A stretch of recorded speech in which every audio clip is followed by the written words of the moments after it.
바울을 데리고 영내로 들어가려고 했다고 그랬는데, 이 영내는 이제 안토니오 요새가 되겠죠. 이때 바울이 자기가 좀 얘기를 할 수 있겠느냐, 이렇게 천부장에게 얘기를 합니다. 어, 사실은 이제 바울의 상황을 보면은, 이 안토니오 요새에 들어가는 게 일단 지금은 안전해요. 그런데, 얘기를 하고 싶다고 바울이 그런 생각을 하게 된 것이죠. 이것만 봐도 이제 바울의 어떤 그 마음과 그런 열정들을 좀 볼 수 있을 것 같아요. 사실 지금 바울이 너무 많이 맞았어요. 그래서 제가 어제도 얘기했지만, 그 계단도 혼자 힘으로 올라갈 그 힘이 없어서 그 군사들이 바울을 이렇게 들어서, 그 거의 뭐 들어서 올라갔죠. 35절에 군사들에게 들려갔다 했는데 그게 그 뜻입니다. 그런 상황에서 바울이 뭔가 내가 얘기를 해야 되겠다라고 생각을 한다는 것 자체가, 바울이 몸은 많이 상해 있지만 그 정신은 깨어 있는 것이다라고 볼 수 있습니다. 사실 오늘 전체 내용들을 보면 알 수 있고, 또 이미 묵상하신 분들도 알겠지만, 이 유대인들에게 복음을 전합니다. 예수 그리스도에 대해서 복음을 전합니다. 한마디로 지금 바울이 내가 좀 이 사람들한테 얘기를 할 수 있겠느냐라고 했을 때 바울은 복음을 전하려고 하는 거예요. 이 상황에서 우리가 좀 그런 생각을 하게 되죠. 바울은 지금 본인이 지금 굉장히 힘들고 자기 코가 석자인 상황인데, 그래도 복음을 전해야 되겠다는 생각을 하는 거예요. 그것도 지금 자기를 이렇게 지금까지 자기를 이렇게 때린 그 유대인들한테 복음을 전하려고 하는 거예요. 그러니까 이런 생각을 어떻게 했을까? 그리고 지금 안토니오 요새 들어가기 직전이거든요. 들어가면은 일단 힘듭니다. 들어가면 다시 나올 수는 없죠. 그러니까 지금밖에 기회가 없어요. 지금이 기회라는 거, 바울은 딱 캐치를 한 것이죠. 그러니까 기회는 항상 마음이 있는 자들에게 보이거든요. 바울은 정말 복음을 전하고 싶은 마음이 진짜 있었던 거예요. 그러니까 이, 이 요새 들어가기 전에 이게 나한테 주어진 마지막 기회다라는 것을 알 수 있었고, 복음을 전했던 거죠. 이거 자체가 정말 놀라운 것 같습니다. 마음이 있다면 기회가 보인다. 아무리 힘든 상황이라고 할지라도, 바울도 굉장히 힘든 상황이었으니까, 힘든 상황이라고 할지라도 마음이 있다면 정말 복음을 전할 수 있는 기회가 보인다. 그리고 바울은 다 자신을 싫어하는 사람들, 그리고 복음을 싫어하는 사람들, 기독교를 싫어하는 사람들 사이에 둘러싸여져 있거든요. 그럼에도 복음을 전할 수 있는 기회가 온다. 이런 것들이 현재를 살고 있는 우리들에게도 준 메시지가 있다고 생각을 합니다. 마음이 있는 자에게는 기회가 반드시 온다. 물론 이제 뭐 이렇게 사람들에게 외치는 형식으로는 안 해도 됩니다. 우리가 어떤 형태로도 어, 복음을 전할 수 있으니까, 복음을 전할 수 있는 기회가 오지 않을까? 이미 있지 않을까? 내가 힘들 때에도, 내가 뭐 직장에서나 어디서나 굉장히 불리한 상황이 있을 때에도, 뭔가 교회와 기독교를 싫어하는 사람들이 내 주변에 있을 때에도 기회가 오지 않을까라는 것이죠. 저는 반드시 온다고 생각합니다. 그 기회는 마음 있는 사람에게 보이는 것이고, 바울에게는 그 기회가 보인 것이죠. 왜냐하면 바울이 복음을 전할 마음이 정말 있었기 때문에 됐던 것이죠. 그래서 바울이 천부장에게 먼저 제시합니다. 내가 좀 얘기를 좀 해도 되겠냐. 근데 이 천부장에게 이 얘기를 할 때 헬라 말로 한 거예요. 내가 당신에게 말할 수 있느냐, 이 말을 헬라어로 한 겁니다. 천부장은 이제 로마 사람이니까 알아들었겠죠. 놀랐어요. 네가 헬라 말을 할 줄 아느냐. 헬라 말을 너무 잘하죠, 바울은.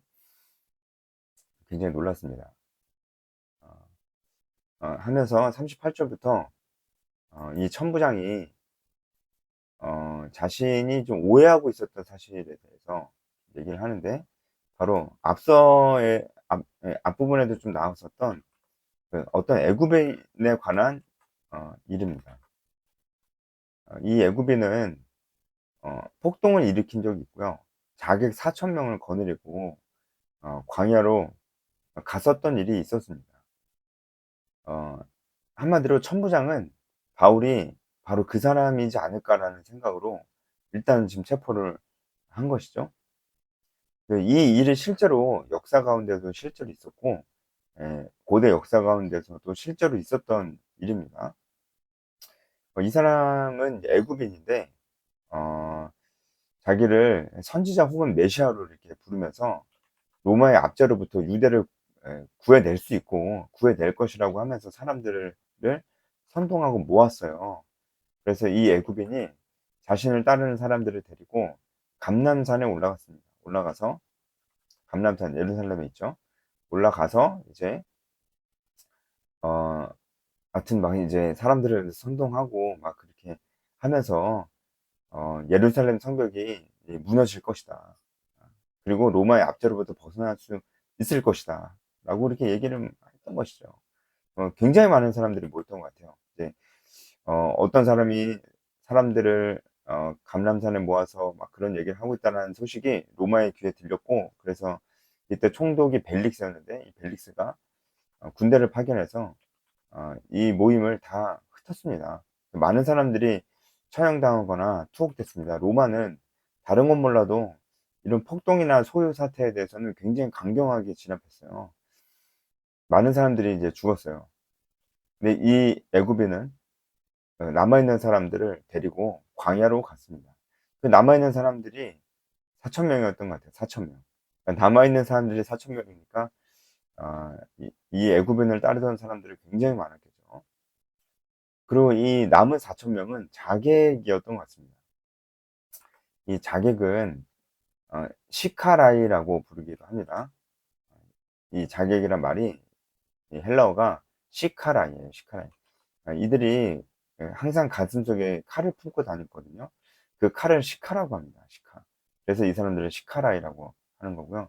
뭐, 아마, 그, 그 스페인어인가? 그랬던 것 같은데, 시카리오라는 그런 말이 있죠. 지금도 있죠. 시카리오. 그 암살자라는 뜻인데, 여기에서 나왔습니다. 바로 이제 시카라이라는 곳에서 나왔습니다. 이 자기 때는 시카라이들입니다. 그래서 가슴속에 칼을 품고 언제든지 누구든지 암살할 준비가 되어 있는 그런 사람들입니다. 이런 일들이 실제로 있었고 이 일이 작지 않은 일이었기 때문에 이 천부장은 이 애굽인이 광야에서 다시 돌아와서 지금 소동을 피우고 있는 게 아닌가 이런 생각이 들었어요. 이 애굽인이 유대인들을 미혹시켜서 많은 유대인들이 죽었고 사실상 실패했잖아요. 그래서 유대인들이 이 애굽민을 굉장히 하고 있는 상태였습니다. 그러니까 천부장이 보기에 바울은 유대인들을 둘러싸여서 막 막고 있었으니까 그것도 굉장히 많은 유대인에 둘러싸여 있었으니까 이 애굽인이 지금 돌아와서 유대인들에게 잡혔구나 이렇게 생각했었던 것이죠. 틀렸지만 착각이었지만 그렇게 생각을 했었던 거예요. 그래서 바로 바울을 붙잡았던 겁니다. 바울이 이제 나는 아니다. 나는 유대인이다. 애굽인 아니다. 나는 다소의 시민이다. 길리기아 다소의 시민이다. 이렇게 얘기를 하잖아요. 길리기아 다소는 꽤 유명한 도시였어요. 그리고 꽤 큰 도시고 특히 교육으로 유명했습니다. 그래서 뭔가 다소 사람이라고 한다면은 이제 박식하고 교양 있는 그런 이미지가 좀 있었습니다. 그래서 아마도 이제 천부장이 바울이 헬라어도 너무 잘하고 그리고 다소 출신이라고 하니까 그리고 이제 무엇보다 그 애굽인이 아니니까 바울을 바라보는 시각이 완전히 달라졌을 겁니다. 그래서 천부장이 바울이 얘기할 수 있도록 준비를 해줍니다. 그래서 아마 지금이라도 바울을 죽이려고 하는 사람들이 바울이 층계를 올라갈 때도 바울을 죽이려고 했었잖아요. 그러니까 아마 천부장이 군인들한테 명령했을 거예요. 바울이 조용하게 좀 얘기할 수 있도록 예, 유대인들을 이렇게 바리게트 쳐주고 그렇게 했을 겁니다. 그래서 바울이 드디어 어, 이야기를 시작합니다. 바울이 설교를 시작하는 것이죠. 이 설교는 이제 히브리 말로 합니다. 히브리 말, 아람 말입니다. 히브리 말로 하는 여기서부터 시작해서 이제 바울이 설교하는 그 중에도 바울이 어, 나도 유대인이고 나도 바리새인이고 나도 원래 율법을 알았던 자고 라고 하면서 그런 것들을 많이 어필을 해요. 그래서 자기를 변호하고 비굴해지는 측면에서 그렇게 변호하는 게 아니고, 결국은 이제 결론은 나도 여러분들과 똑같은 사람이다. 똑같은 유대인이고 우리 다 동족이고 그랬는데 내가 예수님을 만났다. 이 얘기를 하려고. 나도 당신들 같은 사람이어도 똑같았는데 예수님을 만났다. 이 얘기를 하려고 이제 내가 당신들과 굉장히 똑같은 사람입니다. 동질감을 많이 주려고 그래요. 예. 히브리 말로 하는 것도 그 이유입니다. 히브리 말로 하는 것도 나도 당신들과 똑같은 유대인이다. 나도 율법의 열심이다. 이런 것 좀 어필을 하려고 히브리 말로 하는 겁니다. 이제 22장 1절 보면은 부형들아 이렇게 얘기하는데, 이거 굉장히 정중한 표현입니다. 방금까지만 해도 자기를 때리고 죽이려고 했던 사람들이잖아요. 근데 바울이 굉장히 정중한 표현으로 사람들을 부르고 있는 겁니다.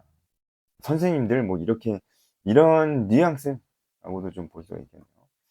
그렇게 부르는 겁니다. 시종일관 바울은 굉장히 정중한 표현으로 이 사람들한테 얘기를 하거든요. 방금 이제 천부장에게도 그랬고, 뭔가 이런 절체절명의 순간에 이럴 수 있을까? 어, 이 안에 이 흔들리지 않는 반석과 같은 그런 진리를 가지고 있는 사람의 삶의 태도인 것 같아요.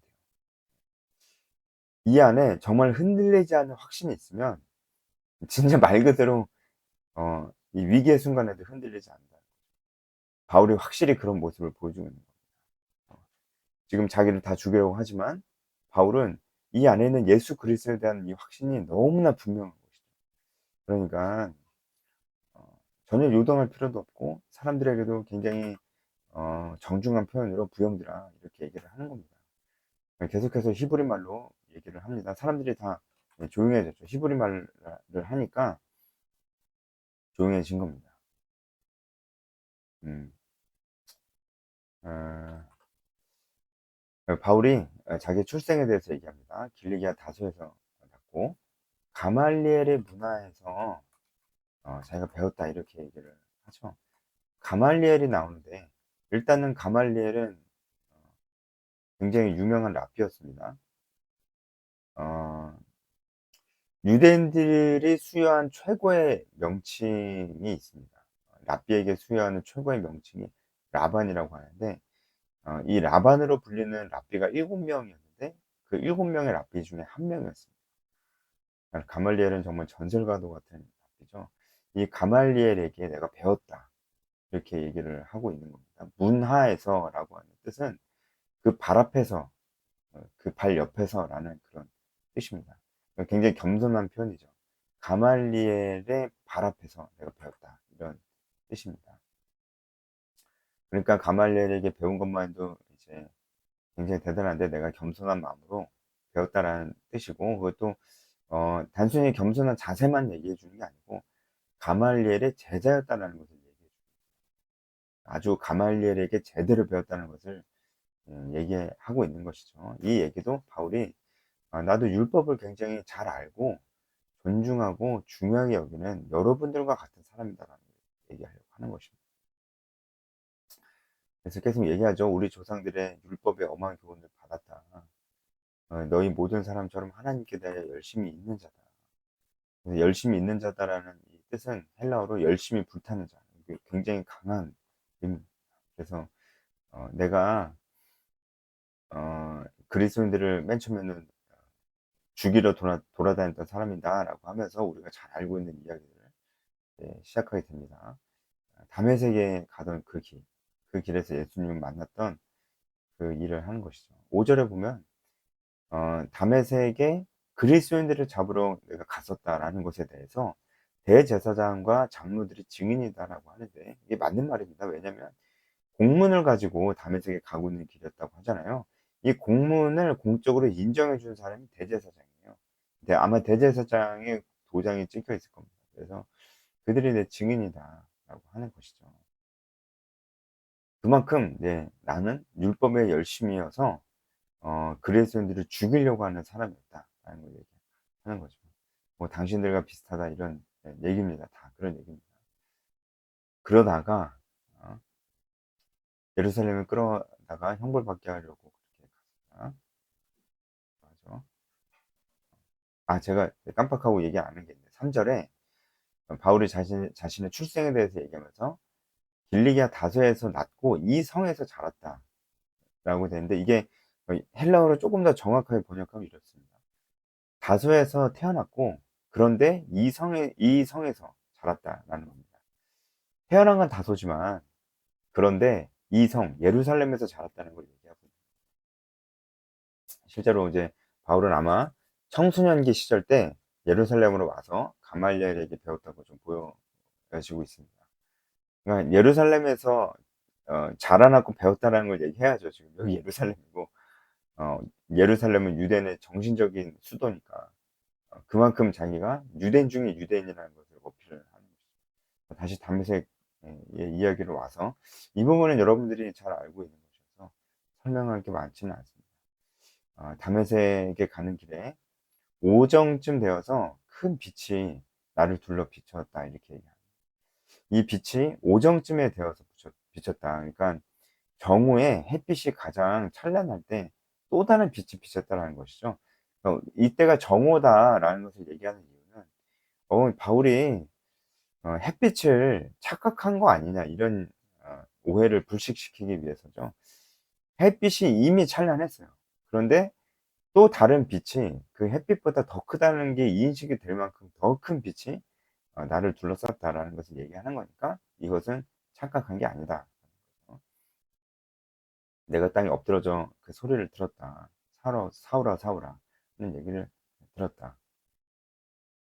아마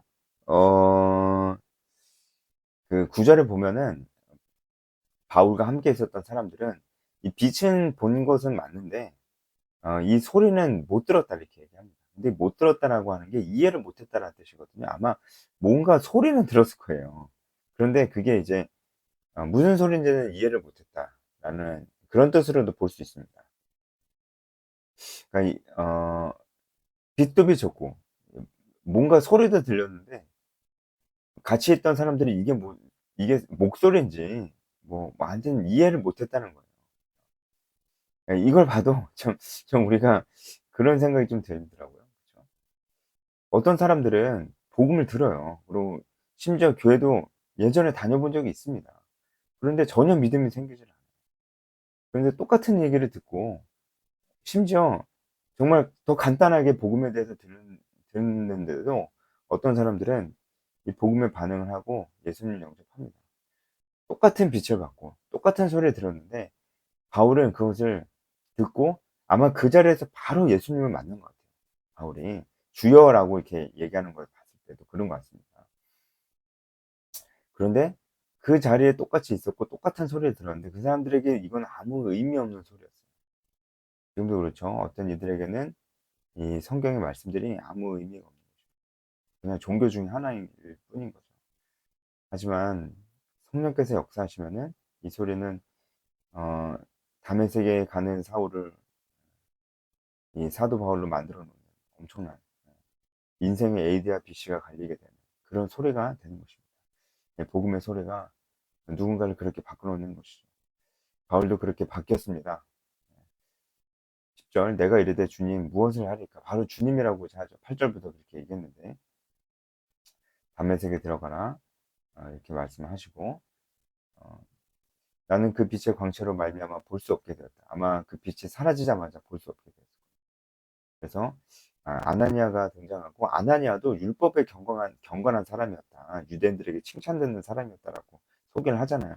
아나니아는 기독교인이었어요. 기독교인 그리스도인이었는데 아나니아도 유대인 중에 유대인이고 율법을 잘 알고 경건한 사람이었다. 이 얘기도 일부러 하는 거죠. 일부러. 왜냐면은 이제 계속적으로 나나 아나니아나 그리고 이제 나에게 도움을 준 아나니아나 다 원래 우리 다 당신들과 똑같은 유대인인데 진짜 예수님을 만났다. 이분이 진짜 그리스도 메시아다. 하는 것은 이 복음을 전하려고 이 얘기를 계속 하는 것이죠. 그래서 그가 또 이르되 우리 조상들의 하나님 너를 택하여 너로 하여금 자기 뜻을 알게 하시면 그 의인을 보게 하시고 그 입에서 나오는 음성을 듣게 하셨으니 내가 그를 위하여 모든 사람 앞에서 내가 보고 들은 것에 증인이 되리라. 이제 어떤 4월에 이제 부르심에 대해서 좀 이렇게 봤습니다. 오늘 15절까지.